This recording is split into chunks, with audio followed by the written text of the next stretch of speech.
All right, welcome back. Let's look at the last part of this topic itself. In this last part, we like to talk about non-renewable and renewable energy sources. We like to compare between the energy conversion efficiency, how easy for it to be converted into electricity, the cost of doing so, and what are the environmental impacts that it will have if we were to use this energy source. So let's focus on Singapore. In Singapore, majority of our energy sources are from burning of fossil fuels. We import them from other countries. Usually we import natural gas. We don't import coal. Coal is usually used in other countries that have much abundance of resources of it. Um, we import natural gases. Natural gas is also still a fossil fuel, and there are negative effects of burning fossil fuels. As we all know, it can cause global warming, and it's a non-renewable energy source. So let's define what is non-renewable energy source. Let's cancel off this line here because this is a printing error.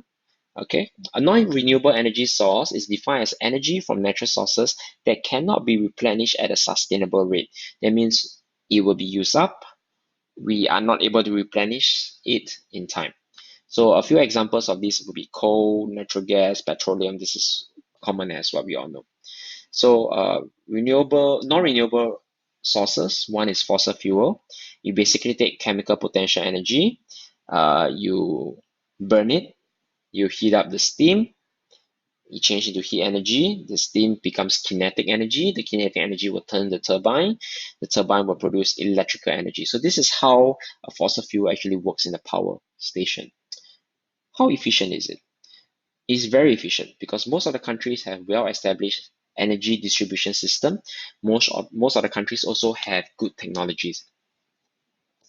Bringing this in mind, we must be aware that in the current situation of COVID-19, that there are some countries who are actually also able to produce a lot of this energy, a lot of these sources, fossil fuel of oil, example of Saudi Arabia, and they are actually driving the prices of the market very, very low.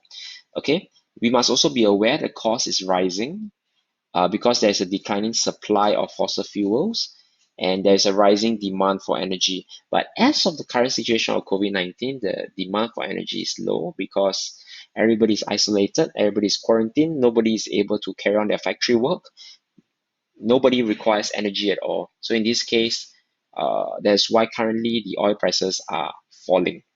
And there are some countries who are still under negotiation. Okay, what's the environmental impact? You have to dig, you have to mine to get all of these resources out. It is bad for the ecosystem. You by burning it, it can cause air pollution, it can cause global warming also. Okay. Next, nuclear power. Nuclear power is also considered as under non-renewable because it is hard to be produced at a sustainable rate. So similarly, nuclear power, you undergo nuclear fission, it produces heat energy. Heat energy will move water, convert it into steam. The steam will turn the turbine will convert it into electrical energy. Efficiency, very efficient. You just need a very small amount, generate a large quantity. In fact, the whole world is looking at using nuclear power. But the problem is if there is an earthquake, will it be the next Fukushima? Okay. Now the cost is usually involved in removing all these radioactive waste itself because once you have used up their radioactive waste, this waste can be harmful for the health. Where are you going to dispose it of? Most of the developed countries may even actually pay other countries for them to actually ship it over to dispose of. So that is one issue. Environmental impact. The waste can contaminate groundwater and contaminate water sources. That's why it is very difficult to dispose of this waste. Okay. Okay, let's look at renewable sources of energy. Renewable source of energy is defined as energies from sources that can be replenished naturally. Solar power, hydroelectric power, wind power. Solar power, we are very clear of it. Light comes in, hit our solar panel, converts into electrical energy. Uh, how is it efficient? It is efficient in producing energy when there is daylight and minimum cloud cover. Uh, However, okay, it's good also because excess energy can be stored in the battery, you can store in your power grid, then you can use it at night.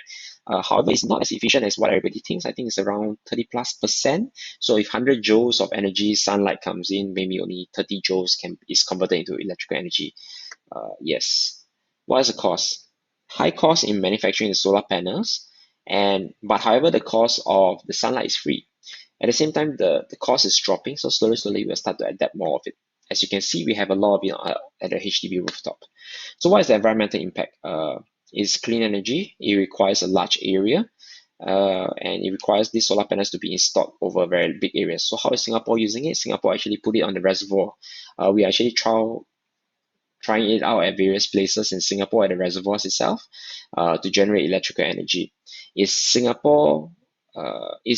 solar energy the best for Singapore? Is the better ones because it's still able to produce much more energy. Does that mean that solar power is the renewable energy that we definitely must make use of? Answer is no, because in Singapore there is a lot of clouds. If there's a lot of cloud, our energy supply is not very consistent also. Okay. Hydroelectrical power, Singapore do not have a lot of this. Why? Because you need water to flow quickly. You need water to flow from a high region or from an area that has high potential energy to low potential energy. It will spin the turbine as it comes down, converts GPE to KE. KE causes the turbine to spin, generates electrical energy.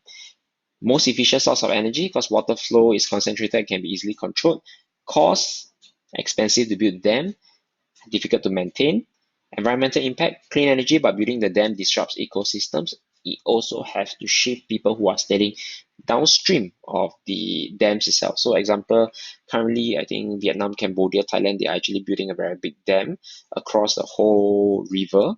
If I'm not wrong, I think it should be the Mekong River. I have to double check.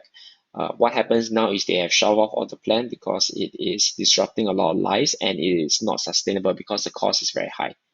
Okay. All right, next one, wind power. Very simple, wind moves, kinetic energy turns the turbine converts into electrical energy. Efficiency varies, you must have strong wind, you must have strong speed of the wind itself. Singapore have none of this.